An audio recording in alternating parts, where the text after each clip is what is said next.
بسم اللہ الرحمن الرحیم. السلام علیکم ورحمۃ اللہ وبرکاتہ. عزیزان گرامی، آج ہم اس مختصر سے ویڈیو میں ایک عظیم کتاب کا ذکر کریں گے کہ جس کتاب نے لکھنؤ کے نام کو پوری دنیا میں روشن کیا اور آج تک جس کا ڈنکا بجا ہوا ہے. اس کتاب کا نام ہے اباقات الانوار،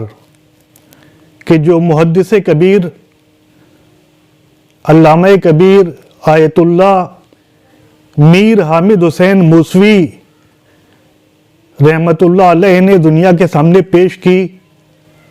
اور جس کتاب نے ہمیشہ کے لیے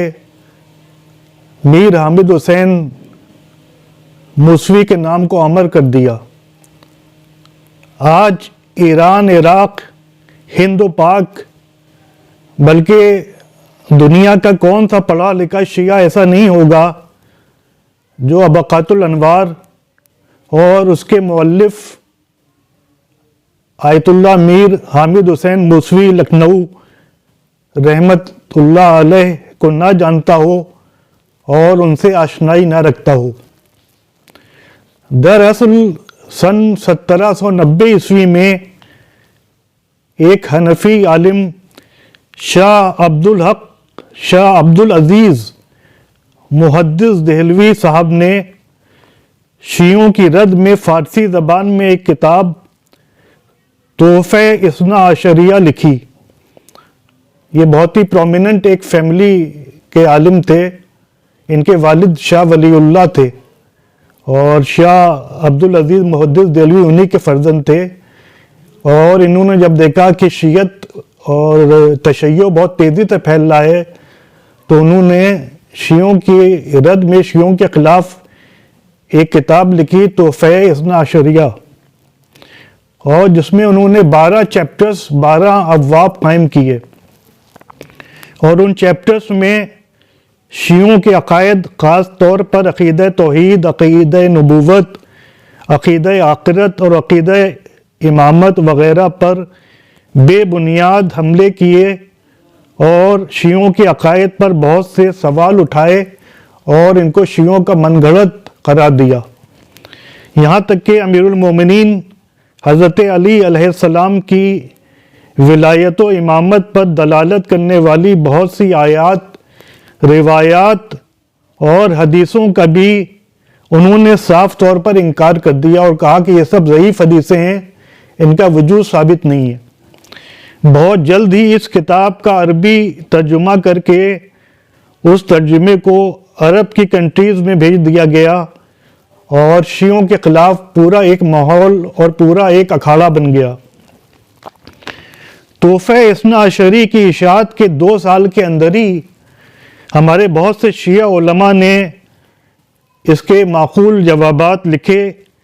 جن میں سے کچھ کے نام ہیں، بہت سے نام ہیں لیکن میں کچھ ہی نام کو آپ کے سامنے پیش کر رہا ہوں. شہید رابع مرزا محمد کامل کشمیری دہلوی تابہ سرا، انہوں نے بھی کتاب کا جواب لکھا. اس کے علاوہ مرزا محمد اخباری نیشا پوری تابہ سرا، انہوں نے بھی قلم اٹھایا. خود صاحب اباقات میر حامد حسین موسوی صاحب کے والد بزرگوار مفتی محمد خلی رحمت اللہ علیہ نے بھی تحفہ اثنا عشریہ کے کچھ ابواب کے جوابات لکھے. اس کے علاوہ مجدد شریعت آیت اللہ سید دلدار علی غفران ماب رحمت اللہ علیہ نے باب نبوت اور باب امامت کے جوابات دیے، اور آیت اللہ غفران ماب رحمت اللہ علیہ کے بیٹے سلطان العلماء سید محمد بن غفران ماب نے بھی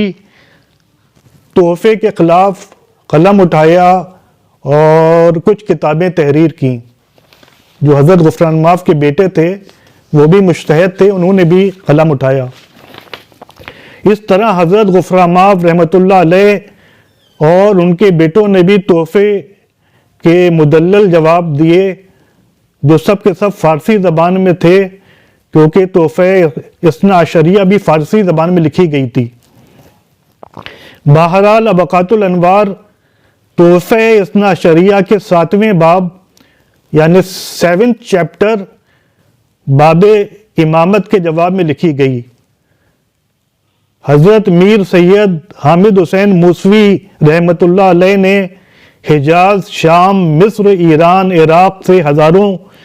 نادر اور نایاب کتابیں خریدیں یا اپنے ہاتھوں سے بہت سے حوالوں کو نقل کیا اور پھر ابقات الانوار کو لکھنا شروع کیا اور کئی جلدوں میں امامت پر کیے گئے حملوں کے دندان شکن جوابات ابقات الانوار کے ذریعے دیے۔ یہاں پر ایک بات ذہن نشین رکھنا چاہیے کہ اس زمانے میں آج کل کی طرح فیسلٹیز نہیں تھیں، بلکہ ہاتھ سے لکھا جاتا تھا، لکڑی کے قلم سے ہاتھ کے ذریعے لکھا جاتا تھا اور قلمی نسخے تیار کیے جاتے تھے۔ آج کل تو بہت آسان ہے کہ انسان اسکرین شاٹ بنا لے اور فوٹو کھینچ لے یا انٹرنیٹ پر ان کتابوں کو ڈھونڈ لے، تو اس سے آپ کو اندازہ ہوگا کہ انہوں نے کتنی محنت کی ہوگی۔ حضرت میر حامد حسین موسوی کی ولادت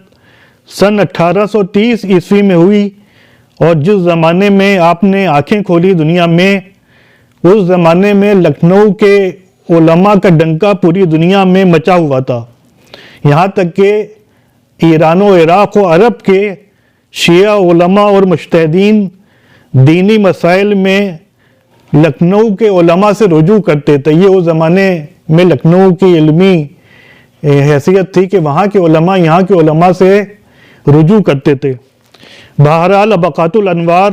آیت اللہ میر حامد حسین موسوی رحمۃ اللہ علیہ کا بہت ہی اہم علمی کارنامہ ہے۔ یہ ایک ایسی اہم کتاب ہے جو ولایت کے موضوع پر مختلف اسلامی سورسز، خاص طور پر اہل سنت کی مشہور و معروف کتابوں سے استفادہ کر کے لکھی گئی ہے۔ صاحب ابقات کی محنت اور مشقت اور ڈیڈیکیشن کا یہ عالم تھا کہ وہ دن اور رات اسٹڈی اور تصنیف و تانیف میں لگے رہتے تھے۔ بغیر ڈیڈیکیشن اور بغیر جنون کے کوئی کام نہیں ہو سکتا، کامیابی کسی کام میں نہیں مل سکتی۔ یہ ان کے ڈیڈیکیشن کی حالت تھی کہ دن اور رات وہ لکھنے، پڑھنے اور ریسرچ کرنے میں، تحقیق کرنے میں مصروف رہتے تھے، اور اس کثرت سے وہ لکھا کرتے تھے کہ داہنے ہاتھ کی ان کی انگلیاں مفلوج ہو کر رہ گئی تھیں اور انہوں نے کام کرنا چھوڑ دیا تھا۔ ان کا حافظہ اور میموری بہت ہی قوی، معلومات بہت ہی وسیع اور ارادہ چٹان کی طرح مستحکم تھا۔ انہی خوبیوں کی وجہ سے اور انہی کوالٹیز کی وجہ سے وہ دنیا کو ابقات جیسی بے مثل و نظیر اور نادر روزگار کتاب دینے میں کامیاب ہوئے، جس کا جواب مخالفین آج تک نہیں دے سکے۔ ان کی وفات کے بعد ان کے فرزند سرکار ناصر الملت نے اس سلسلے کو جاری رکھا اور کچھ حدیثوں کا جواب لکھا، اور ان کی وفات کے بعد ان کے فرزند سرکار سید الملت نے بھی 2 حدیثوں کا جواب کتابی شکل میں دیا کہ جو آج سب موجود ہیں۔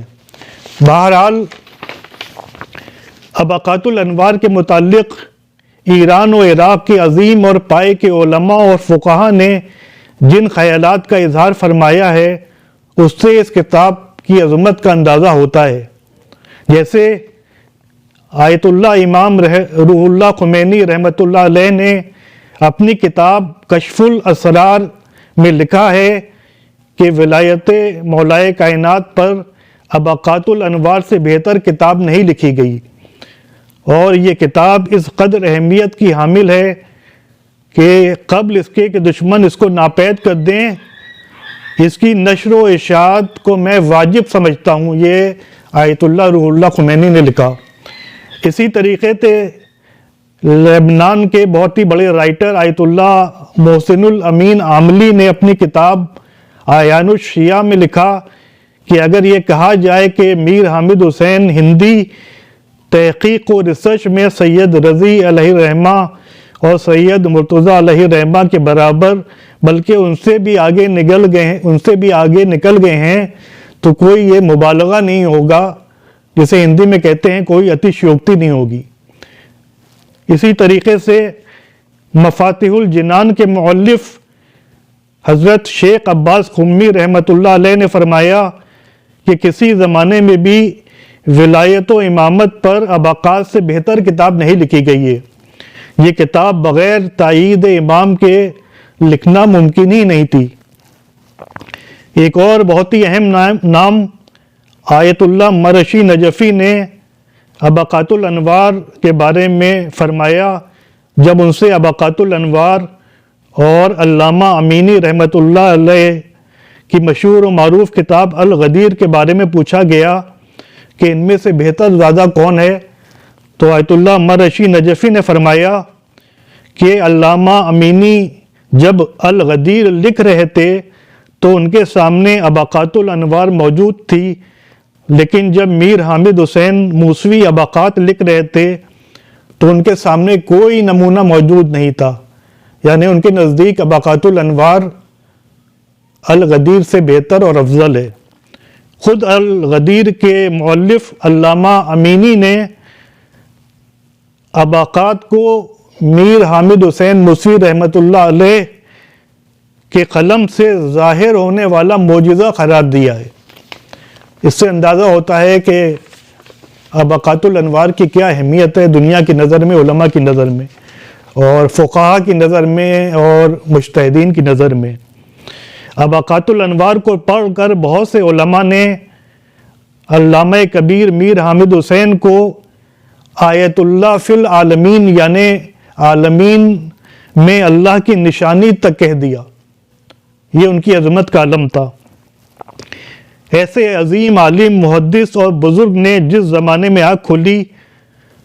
تو جیسا کہ میں نے ذکر کیا تھا کہ دنیا بھر میں لکھنؤ کے علماء کا ڈنکا بج رہا تھا، اور یہاں سے علم کی روشنی، فقہ کی روشنی پوری دنیا میں پھیل رہی تھی۔ ایران و عراق اور اسلامی ملکوں کے علماء یہاں کے علماء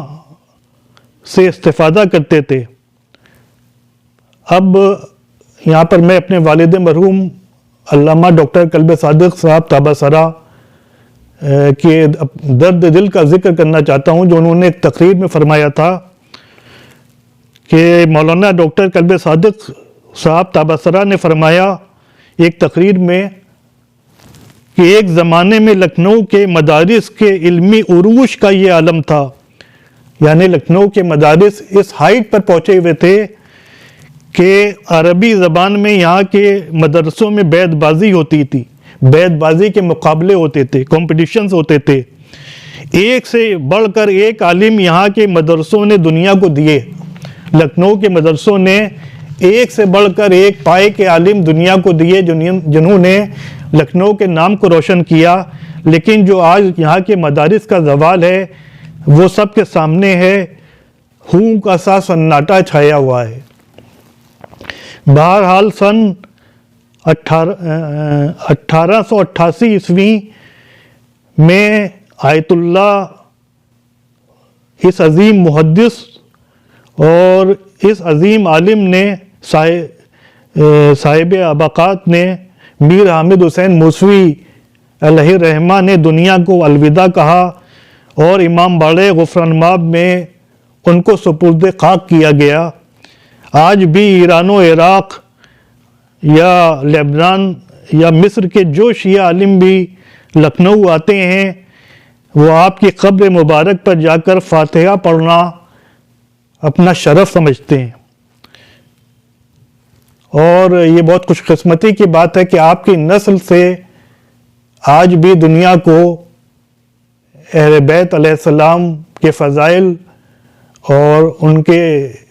علم پیش کیے جانے کا سلسلہ جاری ہے۔ اللہ اس کو انشاءاللہ جاری رکھے۔ آخر میں ہم دعا کرتے ہیں کہ اللہ سبحانہ و تعالی اس عظیم عالم اور محدث کے درجات بلند فرمائے، آپ کی قبر مبارک حضرت دلدار علی غفران مآب کے امام باڑے جو لکھنؤ میں وہاں موجود ہے، اور یہ ہمارا فرض ہے کہ جہاں ہم اور علماء اور فقہاء کی قبروں پر جا کر فاتحہ پڑھتے ہیں، وہیں اس عظیم عالم اور محدث کی قبر پر جا کر فاتحہ پڑھیں، اور ان کے توسل سے اللہ کی بارگاہ میں دعا کریں، انشاءاللہ ہماری دعائیں قبول ہوں گی۔ تو لکھنؤ کو فخر حاصل ہے کہ ایسے ایسے علماء یہاں نکلے اور ایسے ایسے علماء پیدا ہوئے کہ جنہوں نے اپنے علمی کارناموں سے